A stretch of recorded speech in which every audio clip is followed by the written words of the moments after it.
بنورنا الدنيا وننشر في الفضاء أملا ونعلي عزم همتنا فمن طلب العلا وصل.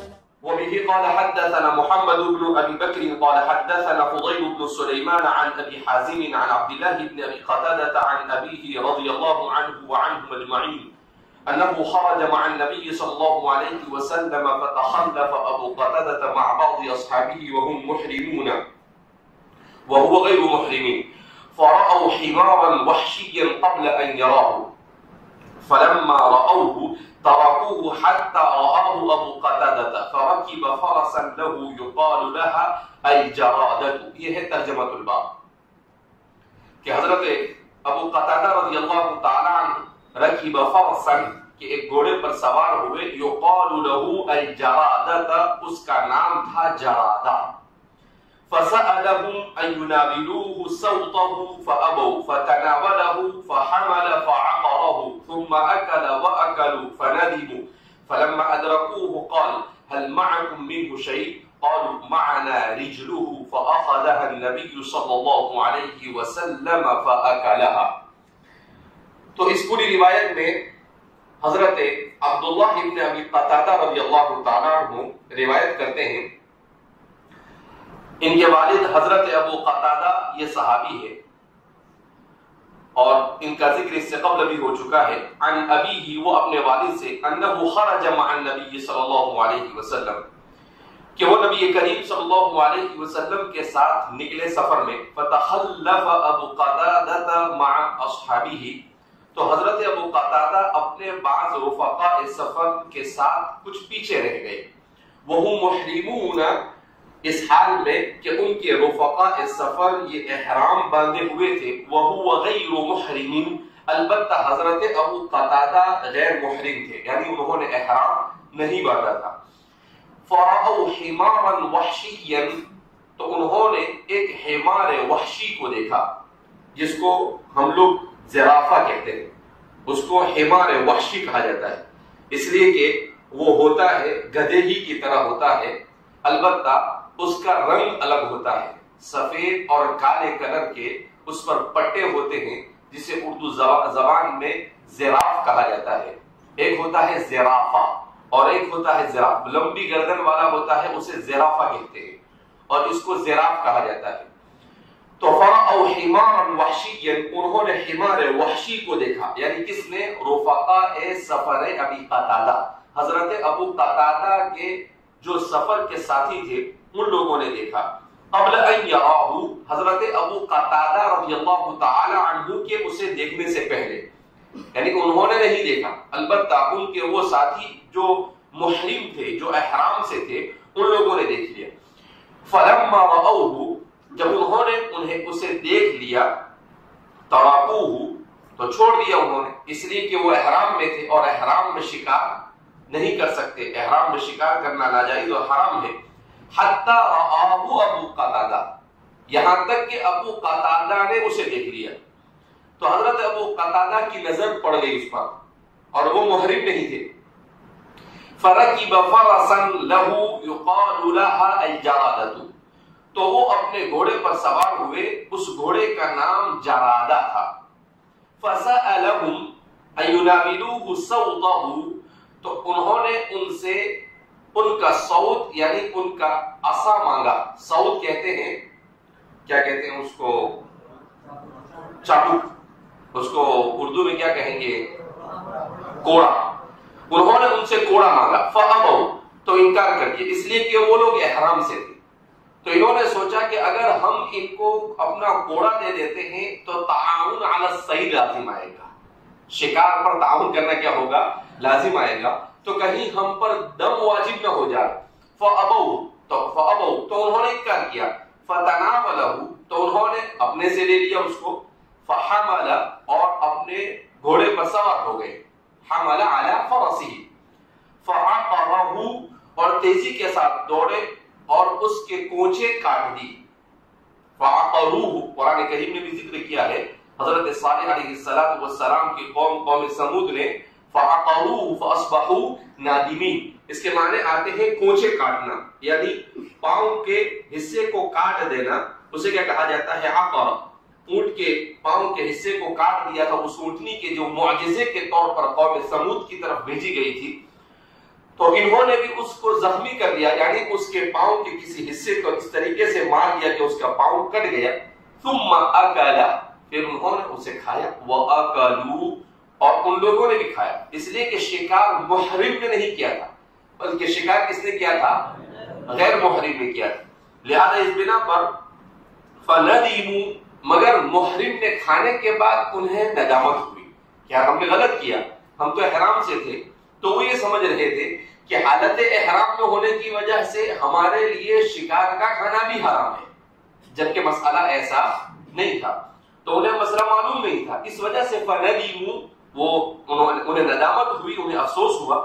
فلما ادرکوہ، ای فلما ادرکوا النبی صلی اللہ علیہ وسلم، پھر جب انہوں نے نبی کریم صلی اللہ علیہ وسلم کو پا لیا، کیونکہ آپ آگے تھے اور یہ لوگ پیچھے تھے، تو پھر یہ لوگ تیزی سے چلے ہوں گے، اور وہ کہیں پر رسول اللہ صلی اللہ علیہ وسلم کا مبارک قافلہ کہیں رکا ہوگا، تو انہوں نے پا لیا۔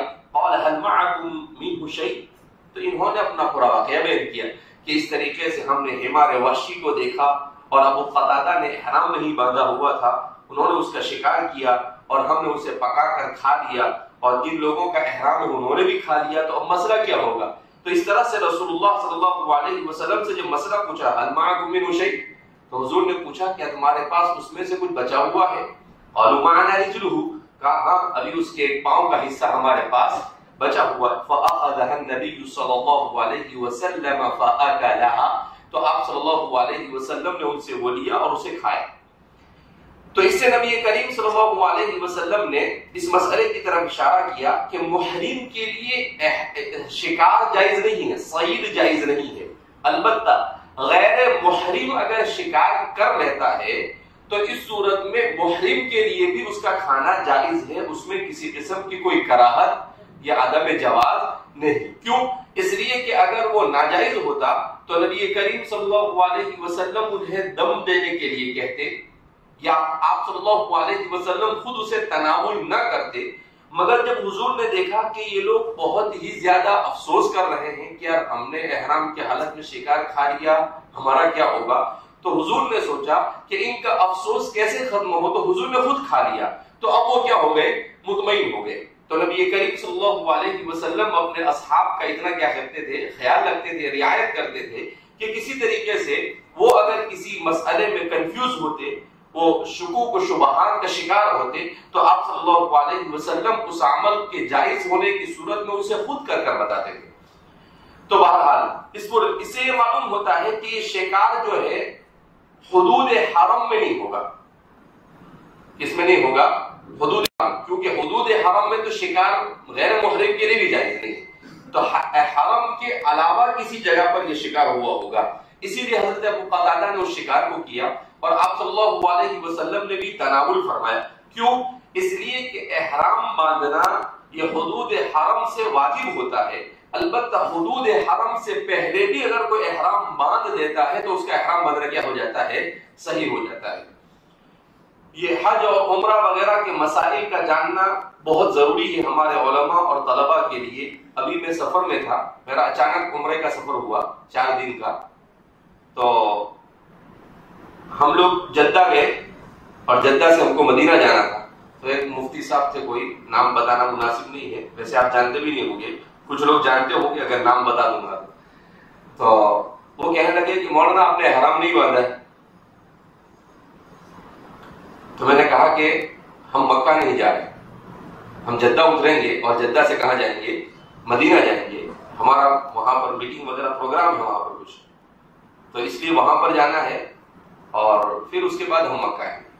تو وہ کہنے لگے آفاقی کے لیے حدود حرم میں داخل ہوتے وقت احرام باندھنا فرض ہے۔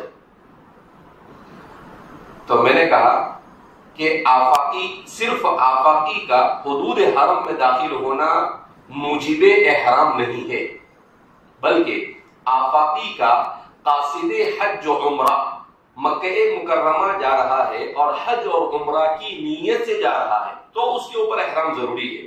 ورنہ اس کے اوپر احرام ضروری نہیں ہے۔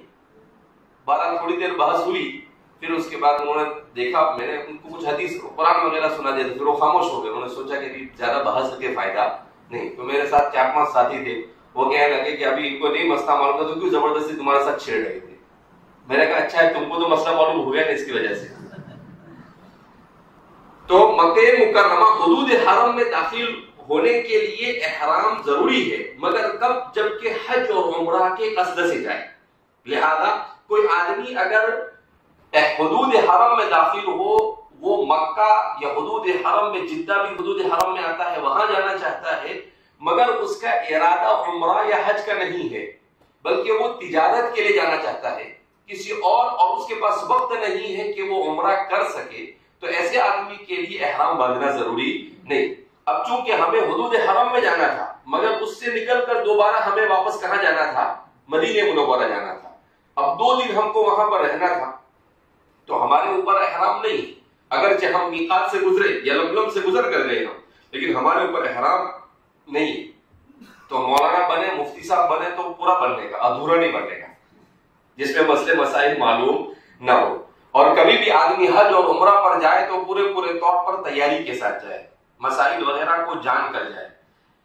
بہرحال تو اس سے یہ پتہ چلتا ہے کہ آپ صلی اللہ علیہ وسلم کے اصحاب یہ حدود حرم سے باہر تھے، اس لیے انہوں نے حضرت ابو قتادہ نے اس شکار کو کیا اور آپ صلی اللہ علیہ وسلم نے اسے تناول فرمایا۔ وبه قال حدثنا علي بن عبد الله بن جعفر قال حدثنا معد بن عيسى قال حدثنا ابي بن عباس بن سهل عن ابيه عن جده رضي الله عنه وعنهم اجمعين قال كان للنبي صلى الله عليه وسلم في حائطنا فرس يقال لها اللحيف یا اللحيف، دونوں طریقے سے اس کو پڑھا جاتا ہے۔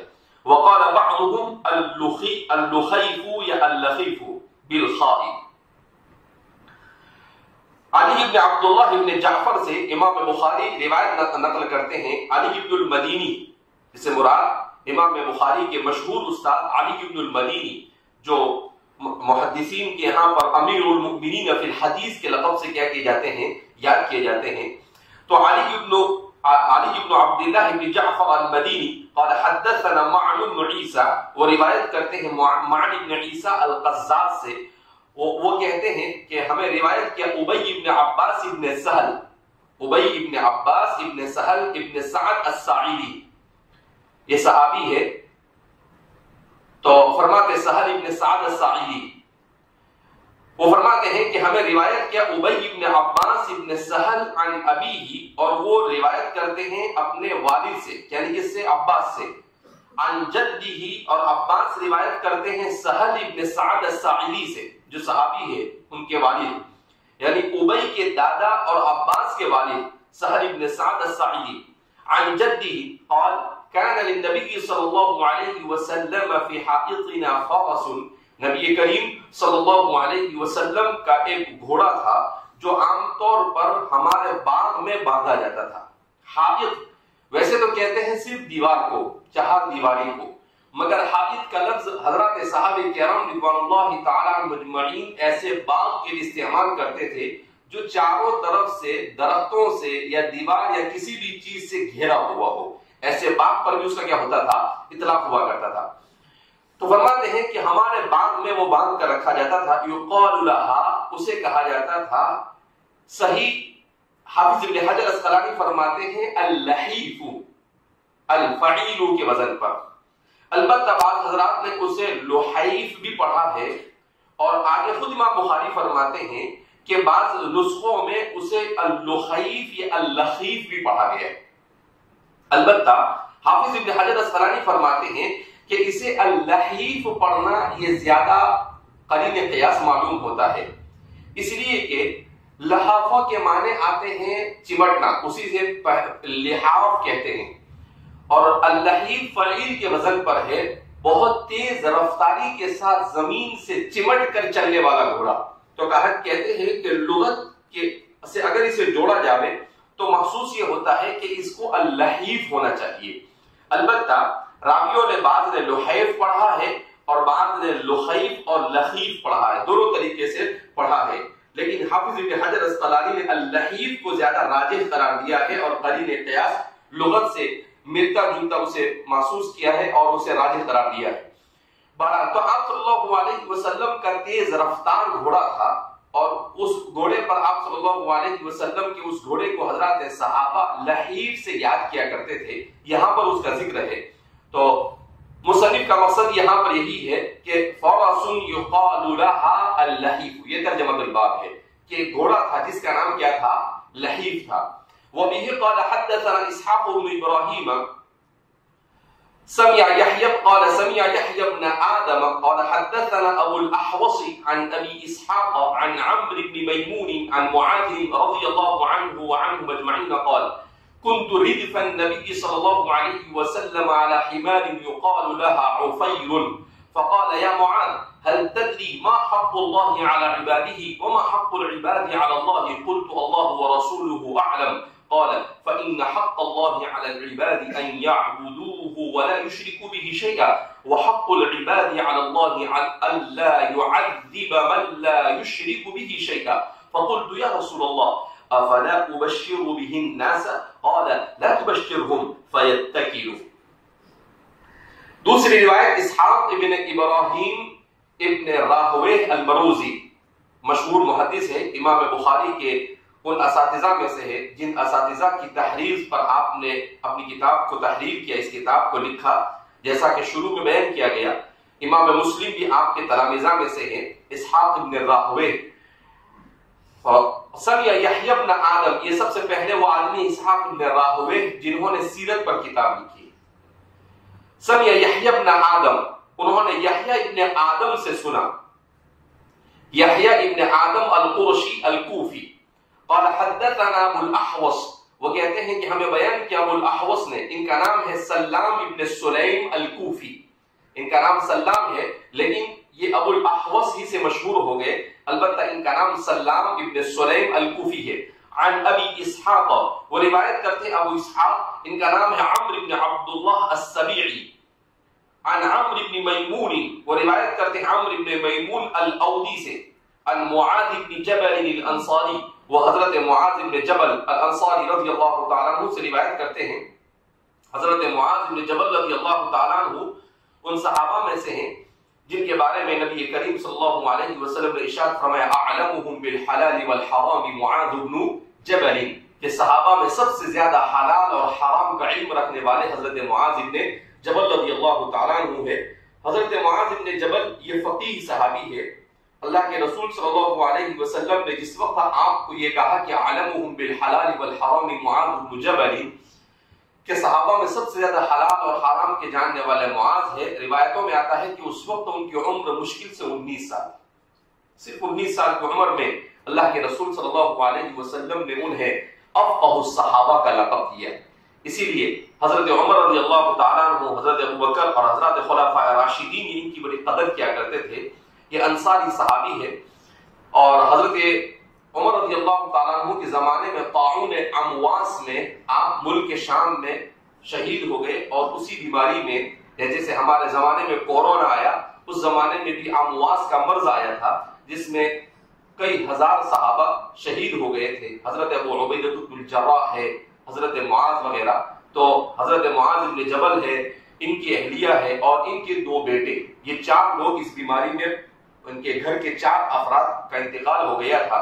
اتفاق سے رمضان مبارک کے بعد ملک اردن کے سفر کے موقع پر ان 4 حضرات کے قبر پر جانا ہوا۔ حضرت معاذ بن جبل رضی اللہ تعالیٰ عنہ بڑے جلیل القدر، یعنی ایسا محسوس ہوتا ہے کہ ابن جبل فابن جبل فی العلم، کہ اگرچہ ان کے نام کے ساتھ ان کے والد کا نام جبل ہے لیکن وہ بھی علم کے باب میں کسی جبل سے کم نہیں تھے، بڑے جلیل القدر صحابی تھے۔ جب ان کی قبر پر جانا ہوا تو عجیب سی کیفیت محسوس ہوئی کہ اللہ رب العزت نے کتنے عظیم انسان کو مشکل سے آپ نے 30 یا 32 سال کی عمر پائی۔ حضرت عمر رضی اللہ تعالیٰ عنہ آپ کی وفات پر بہت روئے اور آپ نے کہا کہ امت کا سب سے عظیم انسان آج زمین میں دفن کر دیا گیا۔ بارہ حضرت معاذ بن جبل رضی اللہ تعالیٰ عنہ طاعون امواس میں آپ کی شہادت ہوئی۔ ان سے روایت ہے قال كنت ردف النبي صلى الله عليه وسلم على حمار يقال لها عفير کہ میں نبی کریم صلی اللہ علیہ وسلم کے ساتھ ایک گدھے پر سوار تھا جس کو عفیر کہا جاتا تھا، یقال لها عفیر، جس کا نام عفیر رکھا گیا تھا۔ فقال، تو آپ صلی اللہ علیہ وسلم نے کہا، یا معاذ، اے معاذ، هل تدری ما حق اللہ علی عباده وما حق العباد علی اللہ۔ مختصر سی حدیث، بڑی جامع حدیث، کہ حضور نے پوچھا ما حق اللہ علی عباده، کہ اللہ کا حق بندوں پر کیا ہے، وما حق العباد علی اللہ، اور بندوں کا حق اللہ پر کیا ہے۔ ویسے تو بہت سارے حقوق ہیں، لیکن بنیادی طور پر اگر کسی ایک حق کو بنیاد بنایا جائے تو وہ حق کون سا ہے جو بندوں پر اللہ کا ہے اور جو اللہ پر بندوں کا ہے؟ قلت اللہ ورسولہ اعلم، حضرت معاذ بن جبل رضی اللہ تعالیٰ عنہ نے کہا اللہ ورسولہ اعلم، اللہ اس کے رسول ہی زیادہ جانتے ہیں۔ یہ نبی کریم صلی اللہ علیہ وسلم کے تعلیم کا ایک اسلوب تھا کہ آپ صلی اللہ علیہ وسلم حضرات صحابہ سے کبھی سوال کرتے تھے اور پھر اس کے بعد جواب دیتے تھے۔ کیوں؟ اس لیے کہ یہ طریقہ سب سے زیادہ مؤثر طریقہ ہوتا ہے تعلیم کا، جس کی وجہ سے طالب علم میں بات ذہن میں اچھی طرح سے رسوخ پکڑ جاتی ہے۔ کیوں؟ کہ جب سوال کرتا ہے آدمی تو سوال کرتے وقت تو سامنے والے کا ذہن کام کرنا کیا کر دیتا ہے، شروع کر دیتا ہے، کیا ہوگا کیا ہوگا کیا ہوگا۔ پھر جب اس کو جواب نہیں ملتا ہے اور پھر سامنے سے جواب اسے ملتا ہے تو پھر وہ اس کے ذہن میں کیا ہو جاتا ہے، بیٹھ جاتا ہے۔ اب وہ اس کے ذہن سے نکلتا نہیں، وہ ہمیشہ اسے یاد رکھتا ہے، اچھا ایک مرتبہ مجھ سے ایسا پوچھا تھا، مجھے نہیں آیا تو مجھے بتلایا۔ تو اس طریقے سے آدمی کے ذہن میں یہ طریقہ سب سے، تو اللہ کے رسول صلی اللہ علیہ وسلم جو اپنے ایسے تلامذہ ہوتے تھے جو بہت ذہین اور فطین ہوتے تھے، ان لوگوں کے ساتھ خاص طور پر یہ اسلوب کیا کرتے تھے، اختیار کرتے تھے۔ اب ظاہر سی بات ہے معاذ بن جبل ہی اگر ذہین نہیں ہوں گے تو اور کون ہو سکتا ہے؟ تو اس لیے اللہ کے رسول صلی اللہ علیہ وسلم نے ان سے پوچھا تو انہوں نے جواب دیا اللہ و رسول اعلم۔ اب اللہ کے رسول صلی اللہ علیہ وسلم کے سامنے کون لب کشائی کر سکتا تھا؟ تو حضرت معاذ بن جبل نے ٹھوکم ٹھاک بھی جواب دینے کا ارادہ نہیں کیا، سیدھا سیدھا جواب اللہ و رسول اعلم۔ یہ طالب علم کے لیے آداب علم میں سے ہے کہ اگر جواب کے بارے میں اسے یقین نہیں ہے، معلوم نہیں ہے، تو ٹھوکم ٹھاک نہیں کرے، خاموشی اختیار کرے۔ یہ سب آداب ہے جو احادیث مبارکہ سے کیا ہوتے ہیں، سیکھے جاتے ہیں۔ تو حضرت معاذ بن جبل اللہ و رسول اعلم، یہ بڑا مشکل سوال ہے، اس کے سوال کا جواب میرے پاس کوئی ہے نہیں، اللہ اس کے رسول ہی زیادہ جانتے ہیں۔ قال فإن حق الله على العباد، اللہ کے رسول صلی اللہ علیہ وسلم نے بڑا پیارا جواب دیا۔ رسول اللہ صلی اللہ علیہ وسلم نے ارشاد فرمایا فإن حق الله على العباد، کہ اللہ کا حق بندوں پر یہ ان یعبدوہ ولا یشرکوا بہ شیئا، کہ صرف اسی کی عبادت کریں اور عبادت میں کسی کو اس کا شریک نہ ٹھہرائیں۔ یعنی ایک اللہ کی توحید اور وحدانیت کہا یہ سب سے بنیادی حق ہے کہ عبادت میں کسی کو اللہ کا شریک نہ ٹھہرائے۔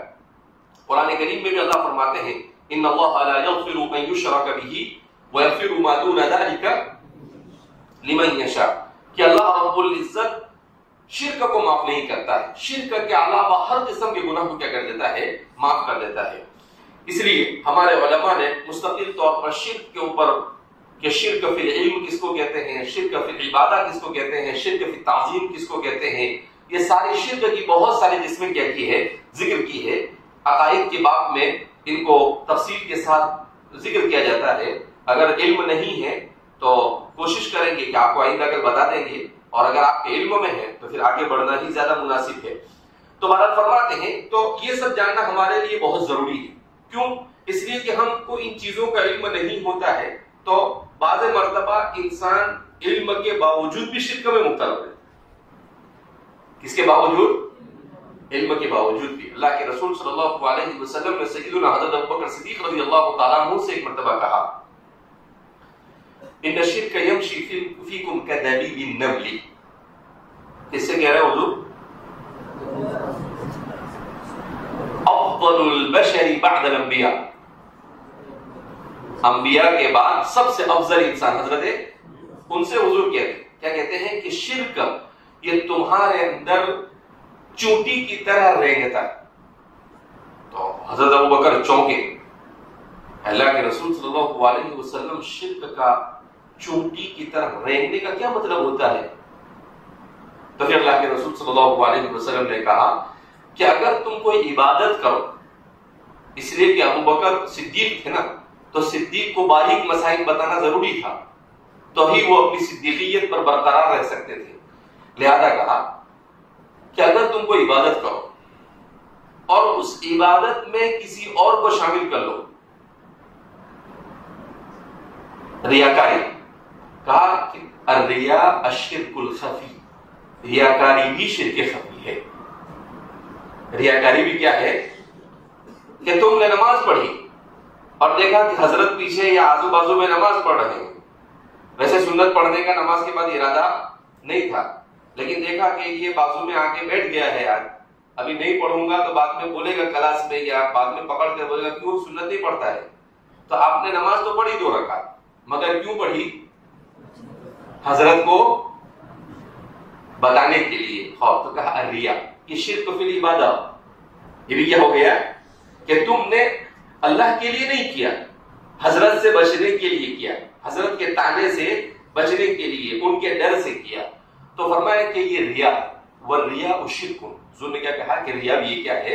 شرک۔ اتنے باریک مسئلے کی ضرورت ابوبکر ہی کو تھی، کیوں؟ اس لیے کہ وہ اخص الخواص تھے، وہ صرف خاص نہیں تھے بلکہ کیا تھے؟ خاصوں میں بھی خاص تھے۔ تو بہرحال تو یہ شرک کی بڑی، کیونکہ ہم ہمارے زمانے میں جس دور سے گزر رہے ہیں، یہ زمانہ بڑا ہی نازک زمانہ ہے۔ اس زمانے میں خاص طور پر عقیدے کے مسائل کو تفصیل کے ساتھ اور پوری باریکی کے ساتھ جاننا یہ بہت ضروری ہے۔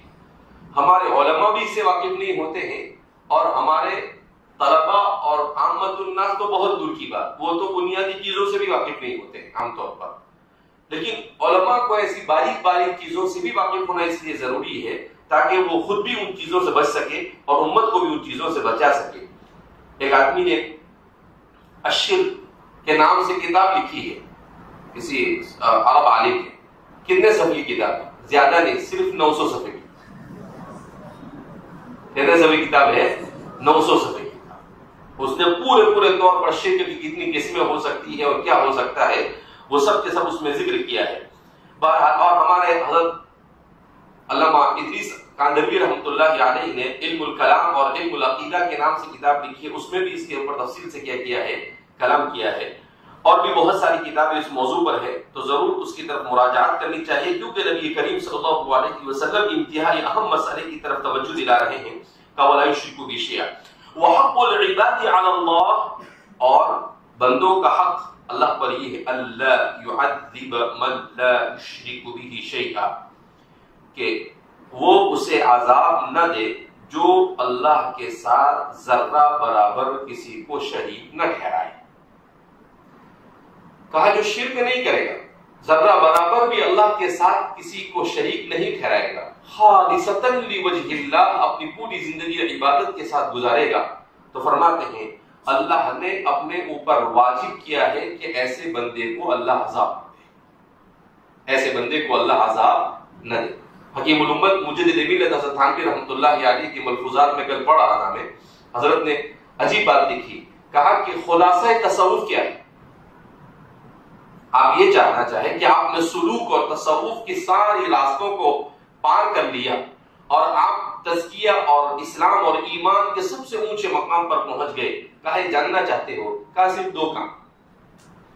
جب انسان کا دل عبادت پر، کسی عبادت پر آمدہ نہ ہو، اس کے باوجود اس عبادت کو انجام دینا، نمبر 1۔ دل عبادت پر آمدہ، دل یہ کہتا ہے کہ سنت نہیں پڑھنی، دل یہ کہتا ہے کہ ایک آدھ مرتبہ وتر چھوڑ دیا تو کوئی فرق پڑتا نہیں، تو دل اطاعت کی طرف مائل نہیں ہو رہا ہے، مگر اس کے باوجود اپنے اعلی رغمی انف، یعنی اپنے دل کی مخالفت کی اور کہا نہیں تو کیوں نہ بولتا میں کروں گا، اور آپ نے اس عبادت کو انجام دیا۔ اور دوسرا کہ دل کسی گناہ کی طرف مائل، اس کے باوجود آپ اس گناہ سے باز آ جائیں۔ کہا جس نے یہ 2 کام کر لیے تو وہ آدمی گویا کہ تصوف اور سلوک اور احسان اور ایمان اور اسلام کے سب سے بلند مقام پر پہنچ گیا، اور یہی سب سے مشکل ہے، اور یہی کیا ہے سب سے مشکل ہے۔ اگر ایسا کرنا شروع کر دے گا تو عبادت میں اخلاص آ جائے گا اور گناہوں سے بچ جائے گا، اس لیے کہ نفس گناہ کی طرف مائل ہو رہا ہے، اور آپ نے اپنے نفس کی مخالفت کی کہ مجھے گناہ کرنا، تو آپ گناہ کریں گے ہی۔ کوئی گناہ چھوٹا بڑا کوئی دیکھے نہ دیکھے، آپ کو اس سے کوئی مطلب نہیں۔ کہا یہ دو صفت اس کے اندر میں پیدا ہو گئی، کہا کہ اس نے گویا کہ تصوف اور سلوک کی ساری منزلوں کو طے کر کر اپنے آپ کو احسان کے سب سے بلند مقام پر کیا کر دیا، پہنچا دیا۔ اللہ ہم سب کو اس کی توفیق مرحمت فرمائے۔ وحق العباد علی اللہ الا يعذب من لا يشرك به شيئا، اور اللہ، اب یہ دونوں چیزوں میں فرق ہے۔ ایک معتزلہ اور اہل سنت والجماعت کے یہاں پر اختلاف، کیا اللہ پر کوئی چیز لازم ہے یا نہیں؟ اہل سنت والجماعت کہتے ہیں کہ اللہ پر کوئی چیز لازم نہیں، اور معتزلہ کہتے ہیں کہ نہیں اللہ پر لازم۔ تو معتزلہ کہتے ہیں کہ اللہ کے لیے ضروری ہے کہ جو شرک نہ کرے اسے عذاب نہ دے۔ ہمیں کہتے ہیں کہ اللہ پر ضروری نہیں ہے، اللہ نے یہ وعدہ کیا ہے اور اللہ وعدہ خلافی نہیں کرتا ہے، ایک الگ مسئلہ ہے، مگر بندہ اللہ پر کسی چیز کو لازم نہیں قرار دے سکتا ہے۔ اللہ نے اپنے اوپر کسی چیز کو لازم قرار دیا ہے تو اس میں اللہ کو اختیار ہے، لہذا اللہ پر کسی چیز کو ہم اپنی طرف سے لازم کر سکتے نہیں۔ تو اہل سنت والجماعت بھی یہاں پر یہی کہتے ہیں کہ اس کا مطلب یہ نہیں ہے کہ اللہ پر فرض واجب اور ضروری ہی ہے، نہیں، اللہ نے وعدہ کیا ہے تو اللہ اپنے وعدے کو ضرور کیا کرے گا، پورا کرے گا۔ ویسے بھی اللہ رب العزت نے انسان کو اور اتنی بڑی کائنات کو انسان کے لیے بنایا ہے، تو اس لیے نہیں بنایا کہ اللہ عذاب دے، بلکہ اللہ تو رحمت خدا بہانہ بھی جو ہے، اللہ کی رحمت تو بہانہ ڈھونڈ، اللہ تو بندے کو معاف کرنے کے لیے بہانے ڈھونڈتا ہے کہ کوئی ایسا عمل اس سے کروا لے کہ اس کے بلبوتے کو اسے کیا کر دیا جائے، معاف کر دیا جائے۔ فقلت یا رسول اللہ، تو میں نے کہا کہ اللہ کے رسول صلی اللہ علیہ وسلم، حضرت معاذ بن جبل بالکل وجد میں آ گئے، کہا کہ یہ تو بہت اچھی چیز ہے، شارٹ اینڈ سویٹ راستہ ہے، ٹینشن والا ہے نہیں۔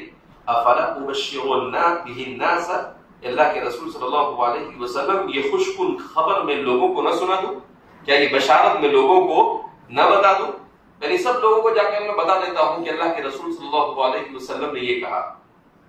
قال لا، اللہ کے رسول صلی اللہ علیہ وسلم لا تبشرهم، کہا لوگوں کو یہ بشارت مت دو، فیتکلوا، ورنہ وہ ٹیک لگا کر بیٹھ جائیں گے، ورنہ وہ ٹیک لگا کر کیا ہو جائیں گے، اتکل یتکل اتکالن کے معنی کیا آتے ہیں، ٹیک لگا کر بیٹھنا۔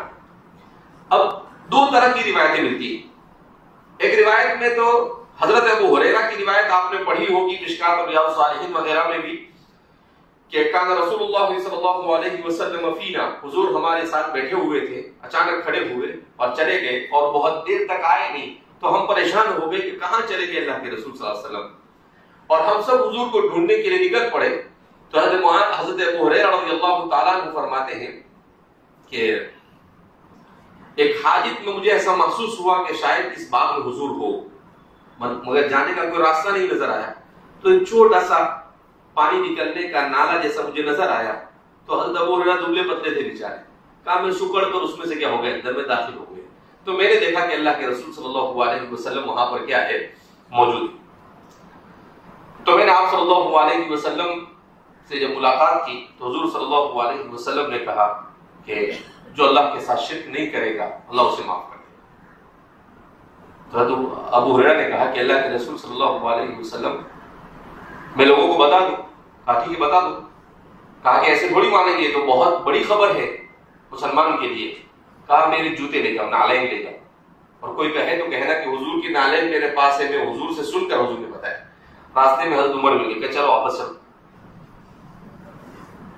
اس لیے کہ منافقین بہت زیادہ پائے جاتے تھے مدینہ میں، تو حضرت عمر رضی اللہ تعالیٰ عنہ کو یہ خوف ہوا کہ کہیں منافقین اس خبر سے کیا ہو جاوے، خوش نہ ہو جاوے اور مطمئن نہ ہو جاوے کہ یہ اچھا ہے، اوپر بھی یہ کہہ دو کہ ہم اللہ کے ساتھ کسی کو شریک کرتے نہیں اور جنت کیا ہو جائے گی، مل جائے گی۔ تو اب یہاں پر حضور نہ کہہ رہے ہیں اور وہاں پر، تو اس میں دو چیزیں سمجھ میں آتی، ایک تو یہ کہ حضرت ابو ہریرہ کے واقعے کا پہلے واقع ہونا سمجھ میں آتا ہے کہ ہو سکتا ہے کہ حضرت ابو ہریرہ والا واقعہ پہلے پیش آیا، جب وہ واقعہ پہلے پیش آیا تو اللہ کے رسول صلی اللہ علیہ وسلم کو فراست عمر پسند آئی کہ حضرت عمر نے جو کیا تھا وہ صحیح کیا تھا۔ کیوں؟ اس لیے کہ حضرت معاذ بن جبل یہ بھی اخص الخواص میں سے تھے، تو یہ تو اس کو سننے کے بعد عبادت میں کوتاہی نہیں کریں گے، لیکن دوسرے لوگ اس کو سننے کے بعد عبادت میں کیا کریں گے؟ کوتاہی کریں گے۔ اس وجہ سے حضرت ابو ہریرہ اور یہاں پر خود نبی کریم صلی اللہ علیہ وسلم نے اور وہاں پر حضرت عمر نے لوگوں کو عام طور پر اس چیز کو بتانے سے منع کیا۔ کیوں؟ اس لیے کہ الناس حدیث عہد بالاسلام، ابھی لوگ اسلام میں داخل ہو رہے تھے، پورے طور پر اسلام پر جمع نہیں تھے، لہذا اس بنا پر اگر یہ بات پھیل جاتی تو اس بات کے پھیلنے سے یہ اندیشہ تھا کہ لوگ عبادت میں کوتاہی کرنا کیا کر دیتے؟ شروع کر دیتے۔ اس وجہ سے حضرات صحابہ نے ان باتوں کو اس معاشرے میں پھیلانے سے اجتناب کیا۔ پھر سوال پیدا ہوتا ہے کہ جب حضور نے نہ کہا، حضرت عمر نے منع کیا تھا، تو حضرت معاذ بن جبل نے بعد میں لوگوں کو کیوں بیان کیا؟ اس لیے کہ انہیں کتمان علم کا اندیشہ تھا کہ میرے پاس ایک علم پہنچا اور حضور نے کہہ دیا ہے حجۃ الوداع کے موقع الا فلیبلغ الشاہد الغائب کہ تمہارا حاضر تمہارے غائب تک پیغام کو پہنچا دے۔ تو انہیں یہ اندیشہ ہوا کہ کہیں اگر میں یہ خبر نہیں سناؤں گا تو کل قیامت کے دن کتمان علم کی وجہ سے میری گرفت نہ ہو جائے، لہذا انہوں نے لوگوں کو یہ بات کیا کر دی؟ بیان کر دی۔ اب ہمارا کام کیا ہے؟ ہمارا کام یہ ہے کہ ہم لوگوں کو جب سمجھائے تو اس کو اور اس کے ساتھ تفصیل کے ساتھ دوسری روایت کو بھی سمجھائے کہ اس کا یہ مطلب نہیں ہے کہ خالی کلمہ پڑھ لینے سے آدمی کو نجات مل جائے گی، نہیں۔ کلمہ پڑھنے سے نجات ملنے کا مطلب کیا ہے کہ آدمی پوری زندگی کلمہ پڑھے اور کلمہ پڑھ کر کلمے کے تقاضے پر اخلاص کے ساتھ عمل کرتا رہے تو وہ ثابت قدم رہے گا۔ کیوں؟ اس لیے کہ ایمان اور اسلام پر ثابت قدمی اس وقت میسر ہوتی ہے جب آدمی اطاعت میں زندگی گزارتا ہے، اور جب اطاعت میں زندگی نہیں گزارتا ہے تو پھر ایمان کے اوپر استقامت آدمی کو نصیب ہوتی نہیں ہے۔ لہذا اس بنا پر اب جب اس روایت کو پڑھا بتائے لوگوں کو تو اس کو پورے طور پر سمجھائے۔ اب چونکہ حضرت معاذ بن جبل نے رسول اللہ صلی اللہ علیہ وسلم کی وفات کے بعد بھی حضرت عمر کا اور حضرت ابوبکر کا دور پایا، 8-10 سال پایا آپ نے، لہذا اس بنا پر اب لوگ ایمان پر اچھی طرح سے کیا ہو چکے تھے؟ جم چکے تھے۔ تو آپ نے اب اسے بتانے کو کسی قسم کا معاشرے میں کوئی فرق پڑے گا نہیں یہ محسوس کیا، اس لیے آپ نے لوگوں کو کیا کر دیا؟ بدلا دیا۔ تو اگر حضرات صحابہ اس طرح کی روایتوں کو بیان نہ کرتے تو ظاہر سی بات ہے کہ بہت ساری روایتیں امت سے کیا ہو جاتی؟ پردے خفا میں رہتی اور ہمیں پتہ ہی نہیں چلتا۔ تو اس لیے حضرات صحابہ نے اس میں کسی قسم کی کوئی کوتاہی نہیں کی۔ تو حضرت معاذ بن جبل نے اس وجہ سے اس روایت کو کیا کیا ہے؟ یہاں پر ترجمۃ الباب کیا ہے؟ یقال لها عفیر۔ یہاں ترجمۃ الباب کیا ہے؟ یقال لها عفیر، کہ اس کا نام کیا تھا؟ عفیر تھا۔ کہا ابھی آگے پیچھے کا تو جانے اور تیرا کام ہے، میرا مقصد تو امام بخاری فرماتے ہیں یہاں یہ ہے یقال لها عفیر کہ حضرت معاذ بن جبل فرماتے ہیں کہ میں رسول اللہ صلی اللہ علیہ وسلم کے ساتھ سواری پر سوار ہوا اور آپ آگے تشریف فرما کے میں پیچھے تھا اور اس کا نام عفیر تھا۔ باقی